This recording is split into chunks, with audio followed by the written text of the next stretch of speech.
এবারে যেটা আমরা সিদ্ধান্ত কলকাতা পৌরসভার পক্ষ থেকে এলাম যে শহরে বহু বাড়ি রয়েছে জরাজীর্ণ অবস্থায় থাকে বা বাড়িগুলো ঠিক সেইভাবে কালারিং করা হয় না। আমরা তাতে একটা ইনসেন্টিভ স্কিম দেওয়ার চেষ্টা করেছি এবং বলেছি যে যারা বাড়ির রং কলকাতা পৌরসভাকে জানিয়ে যারা নীল সাদা প্রেক্ষাপটে রং করবেন তাদেরকে কলকাতা পৌরসভার যে বছরে করবেন সেই বছরের 1 বছরের যে পৌর কর হয় সেই পৌর কর আমরা ছাড় দেবো, মকুব করে দেবো। এটা আমরা সিদ্ধান্ত নিয়েছি।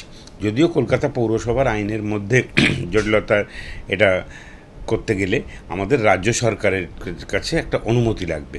সেই নিয়ে আমাদের ফিরহাদ হাকিম যে নগর উন্নয়ন মন্ত্রী আছে তার সঙ্গেও আমার বিস্তারিত কথা হয়েছে এবং তার কাছে আমরা আজকে পাঠিয়ে দেবো।